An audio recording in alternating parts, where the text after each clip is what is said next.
ঠিক আছে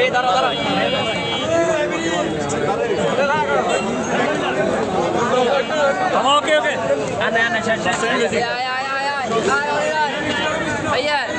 ওকে লুচি লুচি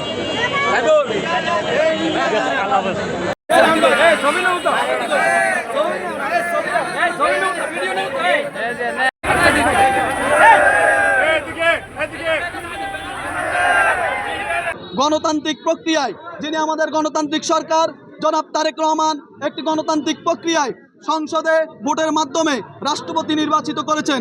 আপনারা জানেন বিগত প্রায় 30 থেকে 35 বছর এই রাষ্ট্রপতি নির্বাচিত ভোটের মাধ্যমে হয় নাই। এই আবারও 35 বছর পরে আমাদের ভোটের মাধ্যমে রাষ্ট্রপতি নির্বাচিত হয়েছে।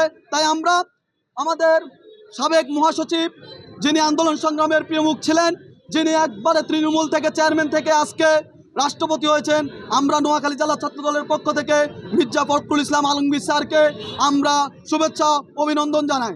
আজকে সংসদে বিএনপি মনোনীত প্রার্থী আমাদের সাবেক মহাসচিব যিনি বিএনপিকে দুঃসময়ে আগলে রেখেছেন, তিনি আজকে সংসদে বিপুল করে বিজয়ী হয়ে বাংলাদেশের রাষ্ট্রপতি হয়েছেন।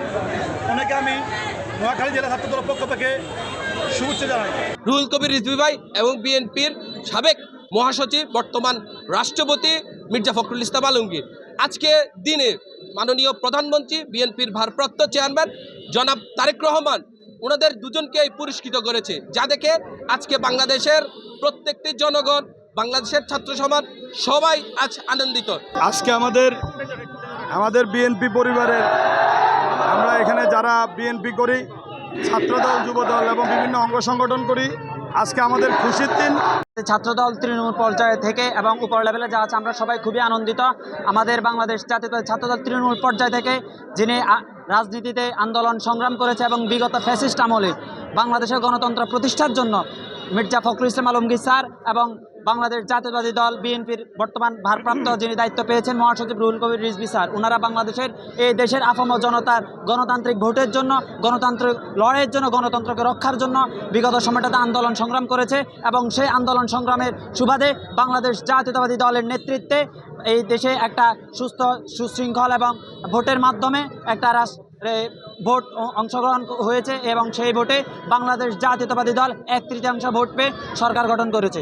তার জন্য আমরা এই দেশের মানুষ, এই ছাত্র সমাজ, এই বাংলাদেশ জাতীয়তাবাদী দলের তৃণমূল পর্যায়ের মানুষ আমরা ধন্যবাদ জানাচ্ছি রুহুল কবির রিজভীকে মহাসচিব করার জন্য এবং মির্জা ফখরুল ইসলাম আলমগীর স্যারকে আজকে রাষ্ট্রপতি হিসাবে দায়িত্ব দেওয়ার জন্য।